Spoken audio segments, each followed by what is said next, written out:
We're joined by the head coach of the FAU women, Jennifer Sullivan, now in her third season.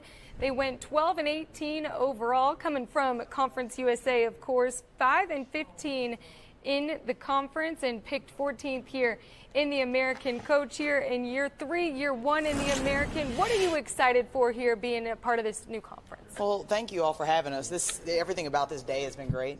We're excited to be in this league for a lot of different reasons. I think you always want to be challenged and pushed, and to be in a league that are great coaches, great student athletes, an opportunity to kind of guarantee a chance to get into the postseason play, I think is exciting. So we're just excited about this opportunity. You got your starting 5 back.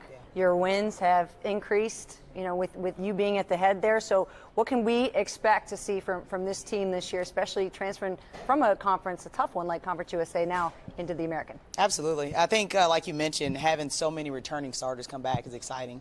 You get a chance in practice to say, returners step out there and run a play, run a drill, and everyone knows what you're talking about, which is exciting. So a lot of experience. We added 6 new players. They're going to bring a lot of experience as well from postseason play or a freshman.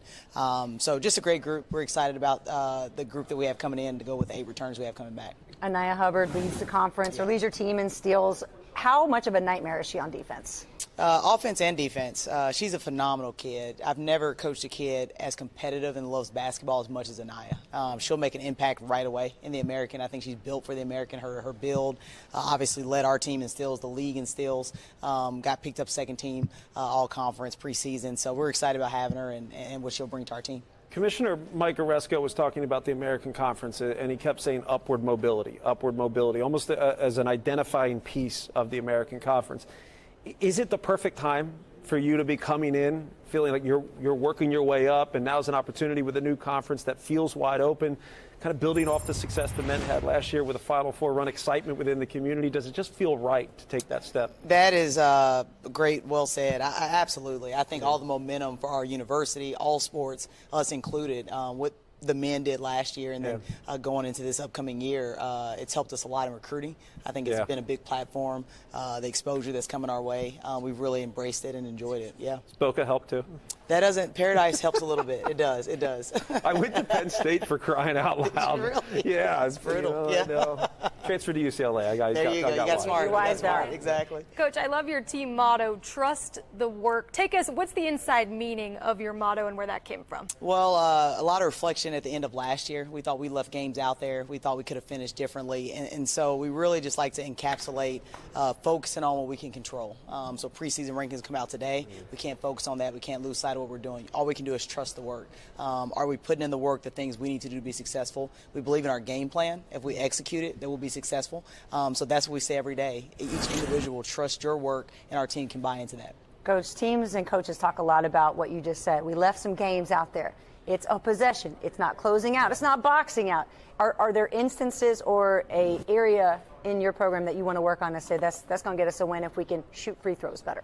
Yeah, no, I think assists is an area we want to focus on, moving the ball, increasing in that category, and also our three-point shooting. I think we've really addressed that area in the offseason from our returners and then the players we have coming in that are going to help us statistically open up the floor a little bit more. I thought we finished the season pretty well rebounding-wise, continue to do the things that we can do well, get the turnovers down, continue to play fast and physical on defense and be disruptive. I almost find that throughout the course of the season, you can look at statistics, and statistics tell you a little bit of the story, but beyond statistics are moments, and moments require feel. How do your players develop the feel to recognize certain moments in the game, moments to be aggressive, maybe the moments to take a transition three, and other moments where they shouldn't? So how do you teach that to create good flow and good confidence on the floor? We just try to play a lot in practice. I mean, we do drills. We have segments of that. But I really think playing, getting up and down, getting the feel for each other, getting that chemistry, that buy-in, and you're prepared for those moments. It's not something that happens on the fly. It's something you kind of prepare for in advance. Yeah, it's like simulation more so than structure. Absolutely, yeah.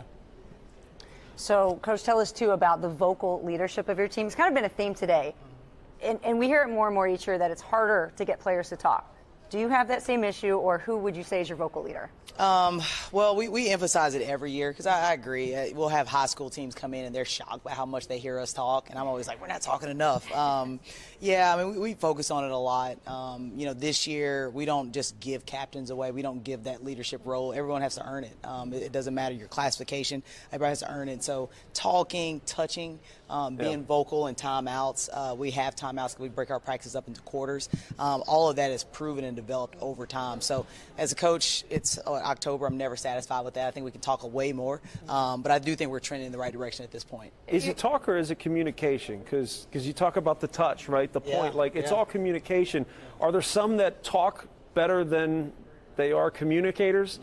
Do you have to reel that in from time to time where it's like, let's talk, communicate more? Yeah, it's a great question. It's kind of a two-part deal. Yeah. The first part for us is get to talk, say something. Yeah, say something. Then the next step is to actually listen to what someone said and to apply. So it's kind of, if we get the talking down first, the listen part, yeah.